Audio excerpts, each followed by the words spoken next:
ಎಲ್ಲರಿಗೂ ಸ್ವಾಗತ. ಇವತ್ತು ನಾವು ಒಂದು ಬಹಳ ಮುಖ್ಯವಾದ ವಿಷಯದ ಬಗ್ಗೆ ಮಾತಾಡೋಣ. ಅಂದರೆ ಚುನಾವಣೆಗಳ ಬಗ್ಗೆ. ಅದರಲ್ಲೂ ನೇರ ಚುನಾವಣೆ ಮತ್ತು ಪರೋಕ್ಷ ಚುನಾವಣೆ ಅಂದ್ರೇನು, ಅವುಗಳ ವ್ಯತ್ಯಾಸ ಏನು ಅನ್ನೋದನ್ನು ಸ್ವಲ್ಪ ಆಳವಾಗಿ ನೋಡೋಣ. ನಮ್ಮ ಹತ್ರ JJJ.pdf ಅನ್ನೋ ಒಂದು ಡಾಕ್ಯುಮೆಂಟ್ ಇದೆ. ಅದರಲ್ಲಿರೋ ಕೆಲವೊಂದು ಅಂಶಗಳನ್ನು ಇಟ್ಕೊಂಡು ನಾವು ಚರ್ಚೆ ಮಾಡ್ತಾ ಇದ್ದೀವಿ. ನಮ್ಮ ಗುರಿ ಏನು ಅಂದರೆ, ಈ ಎರಡು ಸಿಸ್ಟಮ್ಸ್ ಹೇಗೆ ಕೆಲಸ ಮಾಡುತ್ತೆ, ಇದರ ಒಳ್ಳೆಯ ಅಂಶಗಳೇನು ಅಂತ ಈ ಮೂಲದಲ್ಲಿ ಹೇಳಿದ್ದಾರೆ, ಮತ್ತೆ ನಮ್ಮ ಪ್ರಜಾಪ್ರಭುತ್ವದಲ್ಲಿ ಇವೆರಡರ ಪಾತ್ರ ಏನು ಅನ್ನೋದನ್ನು ಅರ್ಥ ಮಾಡ್ಕೊಳ್ಳೋದು. ಹೌದು, ನೀವ್ ಹೇಳಿದ್ದು ಸರಿ. ಪ್ರಜೆಗಳು ತಮ್ಮ ನಾಯಕರನ್ನ ಅಥವಾ ಪ್ರತಿನಿಧಿಗಳನ್ನ ಹೇಗೆ ಆಯ್ಕೆ ಮಾಡ್ತಾರೆ ಅನ್ನೋದೇ ಯಾವುದೇ ಡೆಮಾಕ್ರಸಿಯ ಅಡಿಪಾಯ ಅಲ್ವಾ? ಸೊ ಈ ಡಾಕ್ಯುಮೆಂಟ್ ಆ ಪ್ರಕ್ರಿಯೆಯ ಎರಡು ಬೇರೆ ಬೇರೆ ದಾರಿಗಳನ್ನ ನಮಗೆ ತೋರಿಸುತ್ತೆ. ಓಕೆ, ಹಾಗಾದ್ರೆ ಶುರು ಮಾಡೋಣ. ಮೊದಲಿಗೆ ನೇರ ಚುನಾವಣೆಗಳು ಅಂದರೆ ಪ್ರತ್ಯಕ್ಷ ಚುನಾವಣೆಗಳು. ಇದು ನಮಗೆಲ್ಲ ಹೆಚ್ಚು ಪರಿಚಿತ ಇರೋ ವ್ಯವಸ್ಥೆನೇ. ಈ ಡಾಕ್ಯುಮೆಂಟ್ ಇದನ್ನು ಹೇಗೆ ಹೇಳುತ್ತೆ? ಇದರ ಪ್ರಕಾರ ವಯಸ್ಕ ಮತದಾರರು ಅಂದರೆ ಯಾರಿಗೆ ವೋಟ್ ಮಾಡೋ ಅಧಿಕಾರ ಇದೆಯೋ ಅವರು ತಾವೇ ನೇರವಾಗಿ ಪೋಲಿಂಗ್ ಬೂತ್ಗೆ ಹೋಗಿ ಸೀಕ್ರೆಟ್ ಬ್ಯಾಲೆಟ್ ಮೂಲಕ ತಮಗೆ ಬೇಕಾದವರಿಗೆ ವೋಟ್ ಮಾಡೋದು. ಇಲ್ಲಿ ಮುಖ್ಯವಾದ ಅಂಶ ಏನಂದ್ರೆ, ವೋಟ್ ಹಾಕೋರಿಗೂ ಮತ್ತು ಆಯ್ಕೆ ಆಗೋ ಪ್ರತಿನಿಧಿಗೂ ಮಧ್ಯೆ ಯಾರೂ ಇರಲ್ಲ, ಮಧ್ಯವರ್ತಿಗಳು ಇರೋದಿಲ್ಲ. ಪ್ರಜೆಗಳ ತೀರ್ಮಾನವೇ ನೇರ ಮತ್ತು ಅಂತಿಮ. ಅವರ ವೋಟೆ ನೇರವಾಗಿ ಎಂಪಿಗಳನ್ನ MLAಗಳನ್ನ ಆಯ್ಕೆ ಮಾಡುತ್ತೆ. ಹೌದು, ನಮ್ಮ ದೇಶದಲ್ಲಿ ಇದಕ್ಕೆ ಉದಾಹರಣೆ ಅಂದ್ರೆ ಈಗ ಲೋಕಸಭಾ ಚುನಾವಣೆ, ರಾಜ್ಯಗಳ ವಿಧಾನಸಭಾ ಚುನಾವಣೆಗಳು. ಕರೆಕ್ಟ್. ಬೇರೆ ದೇಶಗಳಲ್ಲಿ ನೋಡೋದಾದ್ರೆ ಅಮೆರಿಕಾದಲ್ಲಿ ಅವರ ಹೌಸ್ ಆಫ್ ರೆಪ್ರೆಸೆಂಟೇಟಿವ್ಸ್ ಮತ್ತೆ ಇಂಗ್ಲೆಂಡ್ನಲ್ಲಿ ಹೌಸ್ ಆಫ್ ಕಾಮನ್ಸ್. ಇವೆಲ್ಲ ನೇರ ಚುನಾವಣೆ ಅಲ್ವಾ? ಹೌದು, ಇವೆಲ್ಲ ಪ್ರಜೆಗಳಿಂದ ನೇರವಾಗಿ ಆಯ್ಕೆಯಾಗುವಂಥ ಸಭೆಗಳು. ಸರಿ, ಇದರ ಬೇಸಿಕ್ ಸ್ಟ್ರಕ್ಚರ್ ಗೊತ್ತಾಯಿತು. ಹಾಗಾದ್ರೆ ಇದರ ಮುಖ್ಯ ಲಕ್ಷಣಗಳೇನು, ಅಡ್ವಾಂಟೇಜಸ್ ಏನು ಅಂತ ಈ ಡಾಕ್ಯುಮೆಂಟ್ ಹೇಳುತ್ತೆ. ಯಾಕೆ ಇಷ್ಟೊಂದು ದೇಶಗಳು ಇದನ್ನ ಫಾಲೋ ಮಾಡ್ತವೆ? ಡಾಕ್ಯುಮೆಂಟ್ ಪ್ರಕಾರ ಮೊದಲನೇದು ಮತ್ತು ಬಹುಶಃ ಅತಿ ಮುಖ್ಯವಾದದ್ದು ಅಂದ್ರೆ ಇದನ್ನ ಹೆಚ್ಚು ಪ್ರಜಾಸತ್ತಾತ್ಮಕ ಅಂತ ಪರಿಗಣಿಸ್ತಾರೆ. ಹೆಚ್ಚು ಡೆಮೊಕ್ರಾಟಿಕ್ ಯಾಕೆ? ಯಾಕಂದ್ರೆ ಇಲ್ಲಿ ಪ್ರತಿಯೊಬ್ಬ ವೋಟರ್ಗೂ ನೇರವಾದ ಒಂದು ಪಾತ್ರ ಇರುತ್ತೆ. ಯಾರು ತಮ್ಮನ್ನ ಆಳ್ಬೇಕು ಅಂತ ಡಿಸೈಡ್ ಮಾಡೋದ್ರಲ್ಲಿ ಮಧ್ಯವರ್ತಿಗಳ ಹಸ್ತಕ್ಷೇಪ ಇರಲ್ಲ. ತಮ್ಗೆ ಸರಿ ಅನ್ಸಿದವರನ್ನ, ತಮ್ಮ ಪಾಲಿಸಿಗಳನ್ನ ಇಷ್ಟಪಡೋರನ್ನ ನೇರವಾಗಿ ಆಯ್ಕೆ ಮಾಡೋಕೆ ಅವಕಾಶ ಇರುತ್ತೆ. ಜನರಿಂದಲೇ ಸರ್ಕಾರ ಅನ್ನೋ ಕಾನ್ಸೆಪ್ಟ್ಗೆ ಇದು ಹತ್ರ ಇದೆ ಅಂತ. ಹೌದು, ಖಂಡಿತ. ಸರಿ, ಎರಡನೇ ಅನುಕೂಲ, ಜನಪ್ರತಿನಿಧಿಗಳ ಮೇಲೆ ನಿಯಂತ್ರಣ ಇರುತ್ತೆ ಅಂತ ಇಲ್ಲಿ ಹೇಳಿದ್ದಾರೆ. ಅದು ಹೇಗೆ? ವೋಟ್ ಮಾಡಿ ಆಯ್ಕೆ ಮಾಡಿದ್ಮೇಲೆ ನಿಯಂತ್ರಣ ಹೇಗೆ? ಖಂಡಿತ ಇರುತ್ತೆ. ನಿಯಂತ್ರಣ ಅಂದ್ರೆ ಇದು ಕಂಟಿನ್ಯೂಸ್ ಪ್ರಾಸೆಸ್. ಈಗ ಆಯ್ಕೆ ಆದವರು 5 ವರ್ಷ ಆದ್ಮೇಲೆ ಮತ್ತೆ ಜನರತ್ರನೇ ಹೋಗ್ಬೇಕಲ್ವಾ? ಹೌದು, ಮುಂದಿನ ಎಲೆಕ್ಷನ್ಗೆ. ಹೌದು, ಮುಂದಿನ ಎಲೆಕ್ಷನ್ನಲ್ಲಿ ಮತ್ತೆ ಗೆಲ್ಲಬೇಕು. ಸೊ ಈ ಒಂದು ಕಾರಣಕ್ಕೆ ಅವರು ಜನರಿಗೆ ಜವಾಬ್ದಾರರಾಗಿರ್ಬೇಕು. ತಮ್ಮ ಕ್ಷೇತ್ರದ ಜನರ ಜೊತೆ ಕಾಂಟ್ಯಾಕ್ಟ್ನಲ್ಲಿ ಇರ್ಬೇಕು, ಅವರ ಸಮಸ್ಯೆ ಕೇಳಬೇಕು, ಬಗೆಹರಿಸೋಕೆ ಪ್ರಯತ್ನ ಪಡ್ಬೇಕು. ವೋಟರ್ಸ್ ಕೂಡ ನೋಡ್ತಾ ಇರ್ತಾರೆ, ಇವರು ಸರಿಯಾಗಿ ಕೆಲಸ ಮಾಡ್ತಿದ್ದಾರಾ ಇಲ್ವಾ ಅಂತ. ಸರಿಯಾಗಿ ಮಾಡಿಲ್ಲ ಅಂದ್ರೆ ಮುಂದಿನ ಸಲ ಸೋಲ್ಸೋ ಒಂದು ಪವರ್ ಜನರ ಕೈಲಿರುತ್ತೆ. ಅದೊಂದ್ ರೀತಿ ನಿಯಂತ್ರಣನೇ ಅಲ್ವಾ? ಹೌದು, ಮರುಚುನಾವಣೆಯ ಭಯ ಅಂತಾರಲ್ಲ ಅದು. ಓಕೆ, ಇದೊಂದು ರೀತಿ ಅಕೌಂಟಬಿಲಿಟಿ ಸಿಸ್ಟಮ್ ಕ್ರಿಯೇಟ್ ಮಾಡುತ್ತೆ. ಇಲ್ಲಿ ಇನ್ನೊಂದು ಇಂಟ್ರೆಸ್ಟಿಂಗ್ ಪಾಯಿಂಟ್ ಇದೆ, ಇದು ರಾಜಕೀಯ ಪ್ರಜ್ಞೆ ಮೂಡಿಸುತ್ತೆ ಅಂತ. ಅದು ಹೇಗೆ? ಹೌದು, ಇದು ಕೂಡ ಮುಖ್ಯ.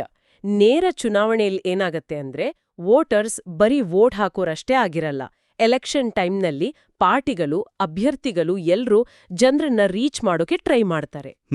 ಪ್ರಚಾರ, ಮೀಟಿಂಗ್ಗಳು. ಹೌದು, ತಮ್ಮ ಪ್ರಣಾಳಿಕೆ ಇಡ್ತಾರೆ, ದೇಶದ ಸಮಸ್ಯೆಗಳ ಬಗ್ಗೆ ಮಾತಾಡ್ತಾರೆ, ತಮ್ಮ ಸ್ಟ್ಯಾಂಡ್ ಏನು ಅಂತ ಹೇಳ್ತಾರೆ. ದೊಡ್ಡ ದೊಡ್ಡ ರ್ಯಾಲಿಗಳು, ಚರ್ಚೆಗಳು, ಮೀಡಿಯಾ ಕವರೇಜ್ ಇವೆಲ್ಲ ಜನರಲ್ಲಿ ಒಂದ್ ರೀತಿ ಪಾಲಿಟಿಕ್ಸ್ ಬಗ್ಗೆ ಇಂಟ್ರೆಸ್ಟ್ ಕ್ರಿಯೇಟ್ ಮಾಡುತ್ತೆ. ಸರಿ, ಇದರಿಂದ ಜನರಿಗೆ ದೇಶದ ವಿಷಯಗಳು, ಬೇರೆ ಬೇರೆ ಪಕ್ಷಗಳ ಐಡಿಯಾಲಜಿ, ಅಭ್ಯರ್ಥಿಗಳ ಬಗ್ಗೆ ತಿಳ್ಕೊಳ್ಳೋಕೆ ಒಂದು ಅವಕಾಶ ಸಿಗುತ್ತೆ. ಇದು ಅವರಲ್ಲಿ ರಾಜಕೀಯ ತಿಳುವಳಿಕೆ ಜಾಸ್ತಿ ಮಾಡುತ್ತೆ ಅನ್ನೋದು ಡಾಕ್ಯುಮೆಂಟಿನ ವಾದ. ಅಂದ್ರೆ ಚುನಾವಣೆ ಅನ್ನೋದು ಒಂದು ರೀತಿ ಪೊಲಿಟಿಕಲ್ ಎಜುಕೇಷನ್ ಪ್ಲಾಟ್ಫಾರ್ಮ್ ಕೂಡ ಹೌದು. ಹೌದು, ಹಾಗೆ ಹೇಳ್ಬೋದು. ಕೊನೆಯದಾಗಿ ಯೋಗ್ಯ ಅಭ್ಯರ್ಥಿಗಳ ಆಯ್ಕೆಗೆ ಇದು ಹೆಲ್ಪ್ ಮಾಡುತ್ತೆ ಅಂತ ಹೇಳಿದ್ದಾರೆ. ಇದು ಹೇಗೆ? ಹೆಚ್ಚು ಡೆಮೊಕ್ರೆಟಿಕ್ ಅಂದ ತಕ್ಷಣ ಬೆಸ್ಟ್ ಕ್ಯಾಂಡಿಡೇಟ್ ಬರ್ತಾರಾ? ಇಲ್ಲಿ ಯೋಗ್ಯ ಅಂದ್ರೆ ಮೂಲದಲ್ಲಿರೋ ಅರ್ಥ ಸ್ವಲ್ಪ ಬೇರೆ. ನೇರ ಚುನಾವಣೆಯಲ್ಲಿ ಸಾಮಾನ್ಯವಾಗಿ ಬಹಳಷ್ಟು ಪಕ್ಷಗಳು ಸ್ಪರ್ಧೆ ಮಾಡ್ತವೆ, ಇಂಡಿಪೆಂಡೆಂಟ್ಗರು ಇರ್ತಾರೆ. ತುಂಬಾ ಚಾಯ್ಸಸ್ ಇರುತ್ತೆ. ನೋಡಲ್ಲ, ಪಕ್ಷಗಳ ಸಿದ್ಧಾಂತ, ಅವರು ಹಿಂದೆ ಏನ್ ಮಾಡಿದ್ದಾರೆ, ಮುಂದೆ ಏನು ಮಾಡ್ತೀವಿ ಅಂತಿದ್ದಾರೆ ಅಂದ್ರೆ ಮ್ಯಾನಿಫೆಸ್ಟೋ, ಇದನ್ನೆಲ್ಲ ನೋಡ್ತಾರೆ. ಅಭ್ಯರ್ಥಿಗಳ ಹಿನ್ನೆಲೆ, ಅವರ ಕೆಪಾಸಿಟಿ ಎಲ್ಲವನ್ನೂ ಕಂಪೇರ್ ಮಾಡೋಕೆ ಅವಕಾಶ ಇರುತ್ತೆ. ಓಕೆ. ಹೀಗೆ ಇರೋ ಹಲವು ಆಪ್ಷನ್ಸ್ಗಳಿಂದ ಯಾರು ತಮ್ಮ ಹಿತಾಸಕ್ತಿಗೆ, ದೇಶದ ಪ್ರಗತಿಗೆ ಸರಿ ಅಂತ ಅನ್ಸುತ್ತೋ ಅವ್ರನ್ನ ಯೋಚನೆ ಮಾಡಿ ವೋಟ್ ಮಾಡ್ಬೋದು. ಆ ಆಯ್ಕೆಯ ಸ್ವಾತಂತ್ರ್ಯವೇ ಯೋಗ್ಯರ ಆಯ್ಕೆಗೆ ದಾರಿ ಮಾಡುತ್ತೆ ಅನ್ನೋದು ಇದರ ಹಿಂದಿನ ತರ್ಕ. ಇದಲ್ಲದೆ ಇನ್ನೊಂದು ಪ್ರಾಕ್ಟಿಕಲ್ ವಿಷಯ ಅಂದ್ರೆ, ನೇರವಾಗಿ ಆಯ್ಕೆ ಆಗಿರೋದ್ರಿಂದ ಈ ಪ್ರತಿನಿಧಿಗಳು ಜನರ ಜೊತೆ ನಿರಂತರ ಸಂಪರ್ಕ ಇಟ್ಕೋಬೇಕಾಗತ್ತಲ್ವಾ? ಹೌದು, ಥಿಯೋರೆಟಿಕಲಿ ಹಾಗಿರ್ಬೇಕು. ಜನರು ತಮ್ಮ ಸಮಸ್ಯೆ ಹೇಳ್ಕೊಳ್ಳೋಕೆ, ಕಂಪ್ಲೇಂಟ್ ಮಾಡೋಕೆ, ತಮ್ಮ MP, MLAನ ಕಾಂಟ್ಯಾಕ್ಟ್ ಮಾಡೋಕೆ ಈಸಿ ಆಗತ್ತೆ. ಸರಿ, ಇದು ನೇರ ಚುನಾವಣೆಯ ಒಂದು ಚಿತ್ರಣ ಆಯಿತು. ಈ ಡಾಕ್ಯುಮೆಂಟ್ ಅದರ ಪಾಸಿಟಿವ್ಸ್ ಬಗ್ಗೆ ಹೇಳೋ ರೀತಿ. ಈಗ ಇನ್ನೊಂದು ಸಿಸ್ಟಮ್ ಬಗ್ಗೆ ಮಾತಾಡೋಣ. ಪರೋಕ್ಷ ಚುನಾವಣೆಗಳು ಅಂದ್ರೆ ಇಂಡೈರೆಕ್ಟ್ ಎಲೆಕ್ಷನ್. ಇದು ನೇರ ಚುನಾವಣೆಗಿಂತ ಹೇಗೆ ಬೇರೆ? ಈ ಡಾಕ್ಯುಮೆಂಟ್ ಪ್ರಕಾರ ಇಲ್ಲಿ ಸಾಮಾನ್ಯ ವೋಟರ್ಸ್ ಅಂತಿಮವಾಗಿ ಆಯ್ಕೆಯಾಗೋ ವ್ಯಕ್ತಿಗೆ ನೇರವಾಗಿ ವೋಟ್ ಮಾಡಲ್ಲ. ಓಕೆ. ಬದಲಿಗೆ ಮೊದಲು ಜನ ಒಂದು ಗುಂಪಿನ ಪ್ರತಿನಿಧಿಗಳನ್ನ, ಅಂದ್ರೆ ಮಧ್ಯವರ್ತಿಗಳನ್ನ ಆಯ್ಕೆ ಮಾಡ್ತಾರೆ. ಆಮೇಲೆ ಈ ಮೊದಲು ಆಯ್ಕೆಯಾದ ಪ್ರತಿನಿಧಿಗಳು ತಮ್ಮ ವೋಟರ್ಸ್ ಪರವಾಗಿ ದೇಶದ ಮುಖ್ಯಸ್ಥರನ್ನ, ಉದಾಹರಣೆಗೆ ರಾಷ್ಟ್ರಪತಿ ಅಥವಾ ಮೇಲ್ಮನೆ ಸದಸ್ಯರನ್ನ ಆಯ್ಕೆ ಮಾಡ್ತಾರೆ. ಅಂದ್ರೆ ಒಂದು ಎಕ್ಸ್ಟ್ರಾ ಲೇಯರ್ ಇರುತ್ತೆ. ಹೌದು, ಒಂದು ರೀತಿ ಫಿಲ್ಟರ್ ಇದ್ದ ಹಾಗೆ. ವೋಟರ್ಸ್ ನೇರವಾಗಿ ಲೀಡರ್ನ ಆರಿಸಲ್ಲ, ಬದಲಿಗೆ ಆಯ್ಕೆ ಮಾಡೋವರನ್ನ ಆಯ್ಕೆ ಮಾಡ್ತಾರೆ. ಈ ಮಧ್ಯವರ್ತಿಗಳ ಗುಂಪನ್ನೇ ಎಲೆಕ್ಟೋರಲ್ ಕಾಲೇಜ್ ಅಂತ ಕರೆಯೋದು. ಹೌದು, ನಮ್ಮ ದೇಶದಲ್ಲೇ ಇದಕ್ಕೆ ಒಳ್ಳೆ ಉದಾಹರಣೆ ಇದೆಯಲ್ವಾ? ನಮ್ಮ ರಾಷ್ಟ್ರಪತಿ ಚುನಾವಣೆ. ಕರೆಕ್ಟ್. ರಾಷ್ಟ್ರಪತಿಗಳನ್ನ ನಾವು ನೇರವಾಗಿ ಆಯ್ಕೆ ಮಾಡಲ್ಲ. ಯಾರು ಆಯ್ಕೆ ಮಾಡೋದು? ಪಾರ್ಲಿಮೆಂಟಿನ ಎರಡೂ ಸದನಗಳ, ಲೋಕಸಭಾ, ರಾಜ್ಯಸಭಾ ಎಲೆಕ್ಟೆಡ್ ಮೆಂಬರ್ಸ್ ಮತ್ತೆ ಎಲ್ಲಾ ರಾಜ್ಯಗಳ ವಿಧಾನಸಭೆಗಳ ಎಲೆಕ್ಟೆಡ್ ಮೆಂಬರ್ಸ್ ಸೇರಿ ಒಂದು ಎಲೆಕ್ಟೋರಲ್ ಕಾಲೇಜ್ ಇರುತ್ತೆ. ಅವರು ವೋಟ್ ಮಾಡಿ ರಾಷ್ಟ್ರಪತಿಯನ್ನ ಆಯ್ಕೆ ಮಾಡ್ತಾರೆ. ಸರಿ. ಹಾಗೇನೇ ರಾಜ್ಯಸಭಾ ಎಲೆಕ್ಷನ್ ಅಥವಾ ರಾಜ್ಯಗಳಲ್ಲಿ ವಿಧಾನ ಪರಿಷತ್ ಇದ್ರೆ ಅದರ ಸದಸ್ಯರ ಚುನಾವಣೆ ಕೂಡ ಪರೋಕ್ಷ ಚುನಾವಣೆಯೇ. ಓಕೆ. ವಿಧಾನ ಪರಿಷತ್ ಸದಸ್ಯರನ್ನ ಯಾರು ಆಯ್ಕೆ ಮಾಡ್ತಾರೆ? ಅವರನ್ನ ಆ ರಾಜ್ಯದ MLAಗಳು, ಲೋಕಲ್ ಬಾಡೀಸ್, ನಗರಸಭೆ, ಜಿಲ್ಲಾ ಪಂಚಾಯತ್ ಮೆಂಬರ್ಸ್, ಗ್ರಾಜ್ಯುಯೇಟ್, ಟೀಚರ್ಸ್ ಕ್ಷೇತ್ರದ ಪ್ರತಿನಿಧಿಗಳು, ಹೀಗೆ ಬೇರೆ ಬೇರೆ ಗುಂಪುಗಳು ಪರೋಕ್ಷವಾಗಿ ಆಯ್ಕೆ ಮಾಡ್ತವೆ. ಇಲ್ಲೂ ನೇರ ಜನತಾ ವೋಟಿಂಗ್ ಇಲ್ಲ. ಸರಿ, ಇದರ ಪ್ರೊಸೀಜರ್ ಗೊತ್ತಾಯ್ತು. ಹಾಗಾದ್ರೆ ಈ ಪರೋಕ್ಷ ಚುನಾವಣಾ ಪದ್ಧತಿಯ ಅಡ್ವಾಂಟೇಜಸ್ ಏನು ಅಂತ ಈ ಡಾಕ್ಯುಮೆಂಟ್ ಹೇಳುತ್ತೆ. ನೇರ ಚುನಾವಣೆ ತರ ಡೆಮೊಕ್ರೆಟಿಕ್ ಅಲ್ಲ ಅಂದ್ರೂ ಇದರ ಪ್ಲಸ್ ಪಾಯಿಂಟ್ಸ್ ಏನು? ಇಲ್ಲೂ ಕೆಲವು ಮುಖ್ಯ ಅಂಶಗಳನ್ನ ಹೇಳಿದ್ದಾರೆ.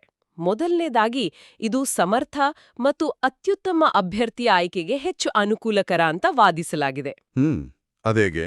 ಇದರ ಹಿಂದಿನ ಲಾಜಿಕ್ ಏನಂದ್ರೆ, ಸಾಮಾನ್ಯ ವೋಟರ್ಸ್ಗಿಂತ ಈಗಾಗ್ಲೇ ಎಲೆಕ್ಟ್ ಆಗಿರೋ ಪಾಲಿಟಿಕ್ಸ್, ಅಡ್ಮಿನಿಸ್ಟ್ರೇಷನ್ನಲ್ಲಿ ಅನುಭವ ಇರೋ ಪ್ರತಿನಿಧಿಗಳು ಅಂದ್ರೆ MPಗಳು, MLAಗಳು ಅವರು ಹೆಚ್ಚು ಯೋಚನೆ ಮಾಡಿ ಇಮೋಷನಲ್ ಆಗದೆ ದೇಶದ ಉನ್ನತ ಹುದ್ದೆಗೆ ಅಥವಾ ಮೇಲ್ಮನೆಗೆ ನಿಜವಾಗ್ಲೂ ಸೂಕ್ತವಾದ ಕೆಪಾಸಿಟಿ ಇರೋ ವ್ಯಕ್ತಿಗಳನ್ನ ಆಯ್ಕೆ ಮಾಡಬಲ್ಲರು ಅನ್ನೋ ನಂಬಿಕೆ.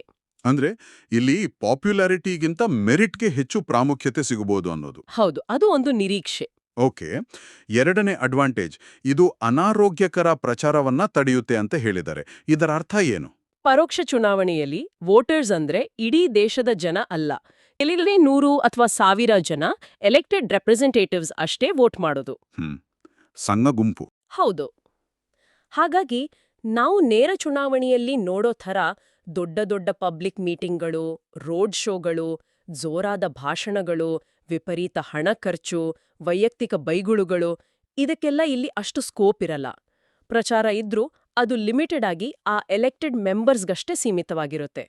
ಇದರಿಂದ ಎಲೆಕ್ಷನ್ ಪ್ರಾಸೆಸ್ ಸ್ವಲ್ಪ ಸೀರಿಯಸ್ ಆಗಿ, ಆಡಂಬರ ಕಡಿಮೆ ಆಗಿ ನಡೆಯುತ್ತೆ ಅಂತ ಈ ಮೂಲಗಳು ಹೇಳ್ತಾವೆ.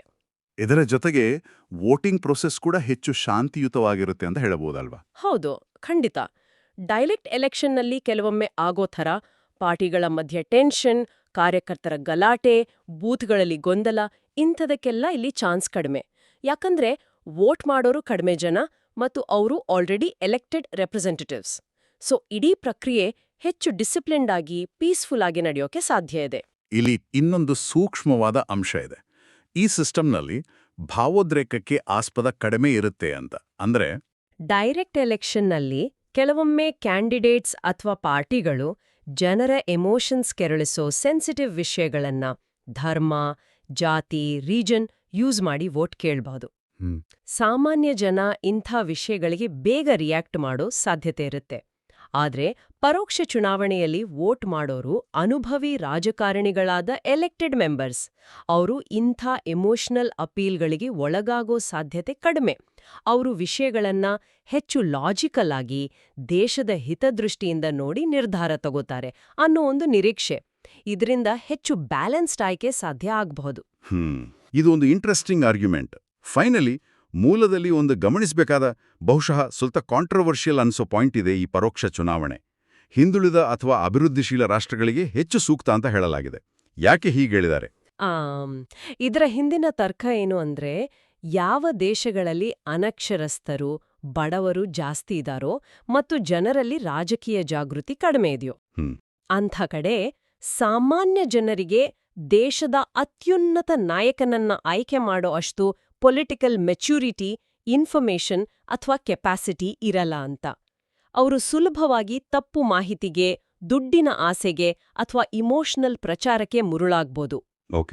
ಇಂಥ ಸಂದರ್ಭದಲ್ಲಿ ಜನರಿಂದ ಫಸ್ಟ್ ಲೆವೆಲ್ನಲ್ಲಿ ಆಯ್ಕೆಯಾದ ಸ್ವಲ್ಪ ಹೆಚ್ಚು ತಿಳುವಳಿಕೆ ಇರೋ ಪ್ರತಿನಿಧಿಗಳು, ಎಂಪಿ, ಎಂಎಲ್ಎ, ದೇಶದ ಮುಖ್ಯಸ್ಥರನ್ನ ಆಯ್ಕೆ ಮಾಡೋದು ಹೆಚ್ಚು ಸೇಫ್, ದೇಶದ ಸ್ಟೆಬಿಲಿಟಿಗೆ ಒಳ್ಳೇದು ಅನ್ನೋದು ಇದರ ವಾದ. ಇಲ್ಲಿ ನಾವು ಗಮನಿಸಬೇಕು, ಇದು ಬಹುಶಃ ಆ ಕಾಲದ ಒಂದು ಯೋಚನೆ ಆಗಿರಬಹುದು. ಇದರ ರೆಲೆವೆನ್ಸ್ ಇವತ್ತು ಎಷ್ಟಿದೆ ಅನ್ನೋದನ್ನ ಪ್ರಶ್ನಿಸಬಹುದು. ಹಾಗಾದ್ರೆ ಈ ಎರಡು ಸಿಸ್ಟಮ್ಸ್ ಬಗ್ಗೆ ಕೇಳಿದ್ಮೇಲೆ ಒಟ್ಟಾರೆಯಾಗಿ ಈ ಮೂಲಗಳಿಂದ ನಾವೇನು ಅರ್ಥ ಮಾಡ್ಕೋಬಹುದು? ಒಂದು ಕಡೆ ನೇರ ಚುನಾವಣೆ ಅಂದ್ರೆ ಪೀಪಲ್ಸ್ ಪವರ್ ಡೈರೆಕ್ಟಾಗಿ ಕಾಣಿಸುತ್ತೆ, ಇನ್ನೊಂದು ಕಡೆ ಪರೋಕ್ಷ ಚುನಾವಣೆ ಹೆಚ್ಚು ಯೋಚಿಸಿ ಮಾಡೋ ಸ್ಟೇಬಲ್ ಆಯ್ಕೆ ಕೊಡುತ್ತಾ? ಹೌದು, ಈ ಡಾಕ್ಯುಮೆಂಟ್ಸ್ ಕೊಡುವ ಚಿತ್ರಣ ಹೆಚ್ಚು ಕಡಿಮೆ ಹಾಗೇನೇ ಇದೆ. ನೇರ ಚುನಾವಣೆಗಳು ಜನರ ಸಾರ್ವಭೌಮತ್ವ, ನೇರ ಪಾಲ್ಗೊಳ್ಳುವಿಕೆ, ಆಯ್ಕೆಯ ಫ್ರೀಡಮ್, ಪೊಲಿಟಿಕಲ್ ಅವೇರ್ನೆಸ್ಗೆ ಒತ್ತು ಕೊಡುತ್ತೆ. ಅದು ಗವರ್ನಮೆಂಟ್ನ ಜನರಿಗೆ ಹತ್ರ ತರುತ್ತೆ, ರೆಪ್ರೆಸೆಂಟೇಟಿವ್ಸ್ನ ಹೆಚ್ಚು ಅಕೌಂಟಬಲ್ ಮಾಡುತ್ತೆ ಅಂತ ಹೇಳಲಾಗುತ್ತೆ. ಇನ್ನೊಂದ್ ಕಡೆ ಪರೋಕ್ಷ ಚುನಾವಣೆಗಳು ಜಾಸ್ತಿ ಪ್ರಚಾರದ ಅಬ್ಬರ, ಎಮೋಷನ್ಸಿಂದ ದೂರ ಇದ್ದು ಹೆಚ್ಚು ಪೀಸ್ಫುಲ್ ಆಗಿ ಮತ್ತು ಥಿಯರಿ ಪ್ರಕಾರ ಹೆಚ್ಚು ಯೋಗ್ಯ ಅಥವಾ ಸಮರ್ಥ ಅಭ್ಯರ್ಥಿಗಳ ಆಯ್ಕೆಗೆ ದಾರಿ ಮಾಡಬಹುದು ಅಂತ ಸೂಚಿಸುತ್ತವೆ. ಇದು ಸ್ಟೆಬಿಲಿಟಿಗೆ ಹೆಚ್ಚು ಫೋಕಸ್ ಕೊಡೋ ತರ ಕಾಣಿಸುತ್ತೆ. ಅಂದ್ರೆ ಒಂದೊಂದು ಸಿಸ್ಟಮ್ಗೂ ಅದರದೇ ಆದ ಪ್ಲಸ್ ಪಾಯಿಂಟ್ಸ್, ಮೈನಸ್ ಪಾಯಿಂಟ್ಸ್ ಇವೆ. ಇದು ಪರ್ಫೆಕ್ಟ್, ಅದು ಸರಿ ಇಲ್ಲ ಅಂತ ಹೇಳೋಕ್ಕಾಗಲ್ಲ. ಖಂಡಿತ. ಬೇರೆ ಬೇರೆ ಸಂದರ್ಭಕ್ಕೆ, ಬೇರೆ ಬೇರೆ ಉದ್ದೇಶಕ್ಕೆ ಒಂದೊಂದು ಸರಿ ಅನ್ಸಬಹುದು. ನಮ್ ದೇಶದಲ್ಲೇ ಎರಡೂ ಇದೆ ಅಲ್ವಾ? ಹೌದು. ಲೋಕಸಭೆ, ವಿಧಾನಸಭೆಗೆ ನೇರ ಚುನಾವಣೆ, ರಾಷ್ಟ್ರಪತಿ, ರಾಜ್ಯಸಭೆಗೆ ಪರೋಕ್ಷ ಚುನಾವಣೆ. ಇದು ಒಂದು ಮಿಕ್ಸ್ಡ್ ಸಿಸ್ಟಮ್. ಈ ಚರ್ಚೆಯನ್ನ ಮುಗಿಸೋ ಮೊದಲು ನಮ್ಮ ಕೇಳುಗರು ಯೋಚನೆ ಮಾಡೋಕೆ ಒಂದು ಪ್ರಶ್ನೆ ಹೋಗೋಣ. ಈ ಮೂಲದಲ್ಲಿ ಹೇಳಿದ ಒಂದು ಪಾಯಿಂಟ್ ಅಂದ್ರೆ ಅನಕ್ಷರತೆ, ಕಡಿಮೆ ರಾಜಕೀಯ ಜಾಗೃತಿ ಇರೋದ್ರಿಂದ ಡೆವಲಪಿಂಗ್ ದೇಶಗಳಿಗೆ ಪರೋಕ್ಷ ಚುನಾವಣೆನೇ ಸೂಕ್ತ ಅನ್ನೋ ವಾದ.